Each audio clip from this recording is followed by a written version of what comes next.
বন্ধুরা, সাবিত্রী রান্নাঘরে স্বাগতম। আমি আজকে বানাচ্ছি পেঁপে আলু দিয়ে খাসি মাংস পাতলা ঝোল। রেসিপিটা একবার দেখে নিন। আমি কড়াই বসিয়ে দিয়েছি, সর্ষের তেল দিয়ে দেবো।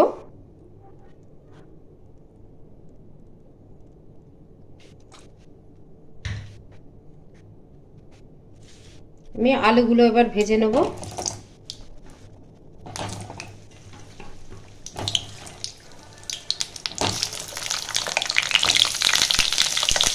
আলু আর পেঁপে আমি একসঙ্গে ভেজে নিচ্ছি। আলুগুলো ছোট ছোট, তাই আমি গোটা গোটা আলু দিয়ে দিচ্ছি।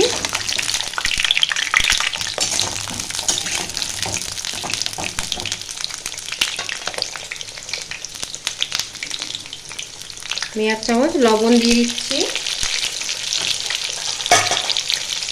একটু হলুদ দিয়ে আমি একটু লাল লাল করে ভেজে নেব। আলুগুলো আর পেঁপেগুলো ভাজা হয়ে গেছে, আমি এবার তুলে নিচ্ছি।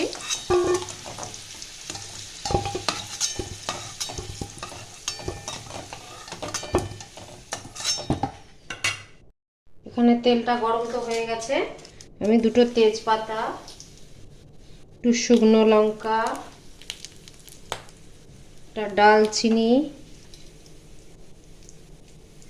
2টো এলাচ আর 4টে লবঙ্গ। তেলটা আমার খুব গরম হয়ে গেছে, আমি পেঁয়াজ দিয়ে দিচ্ছি।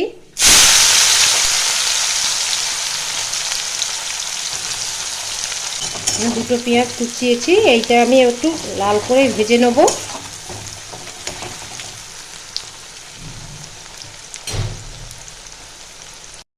আমার পেঁয়াজটা ভাজা হয়ে গেছে, আমি এবার দিয়ে দেব বাটা পেঁয়াজটা। এটা 2টো আছে, আর বড় চামচের 1 চামচ রসুন আর 2 চামচ আদা।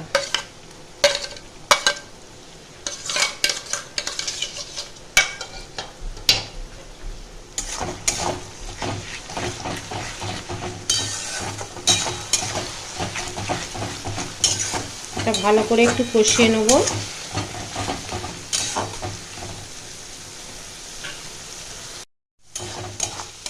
আমি 2-3 মিনিট এটা কষা হচ্ছে। এবার দিয়ে দেবো কাঁচা লঙ্কার 6-7 পিস, কাঁচা পাকা 2 আছে, টমেটো একটা,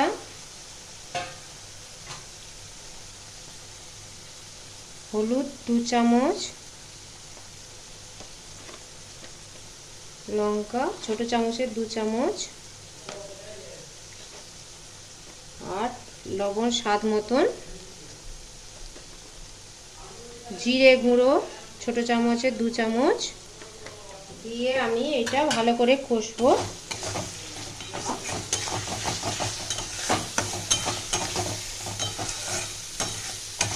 বেশি কিছু মশলা টশলা দিচ্ছি না, এইটা একদম পাতলা ঝোল হবে। এইটা আমি 2-3 মিনিট এটা কষিয়ে নেব। মশলাটা আমার অনেকটাই কষা হয়ে গেছে।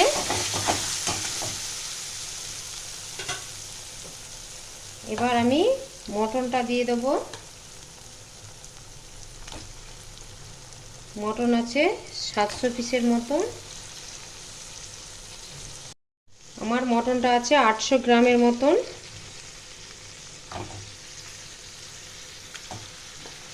মটনে কিছু মাখাইনি, এমনি ধুয়ে তুলে দিলাম।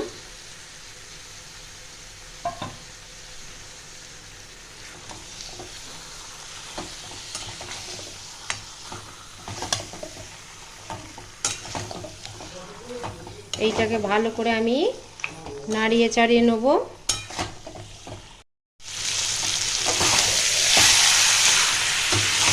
মশলাটার সঙ্গে মাংসটা ভালো করে আমার মিশানো হয়ে গেছে। এবার আমি আঁচটাকে একটু কমিয়ে দেব, মিডিয়াম ফ্লেমে দিয়ে এটা আমি 10 মিনিট কষাবো। ঢেকে ঢেকে আমি কষাবো।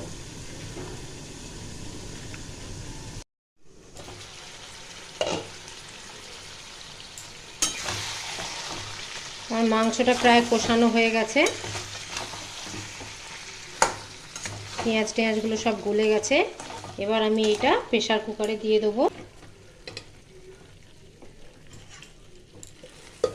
প্রেসার কুকারে আমি একটু ঢেলে দিচ্ছি।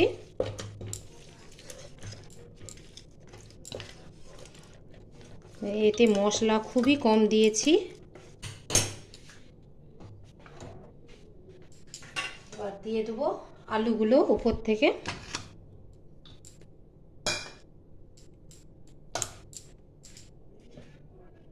দিয়ে দেবো জল। আমি একটু পাতলাই করব জলটা। এটা সিম্পল রান্না। আমি অনেকটাই জল দিয়েছি, পাতলা ঝোল হবে তাই জন্য। এবার আমি প্রেসার কুকারে ঢাকাটা দিয়ে দিচ্ছি। 1 থেকে 2 সিটি দেবো।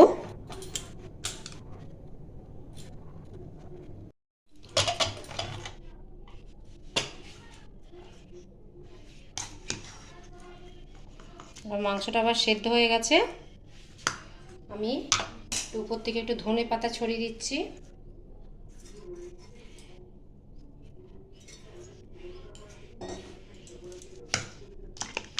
ভালো করে নাড়িয়ে চাড়িয়ে নেব।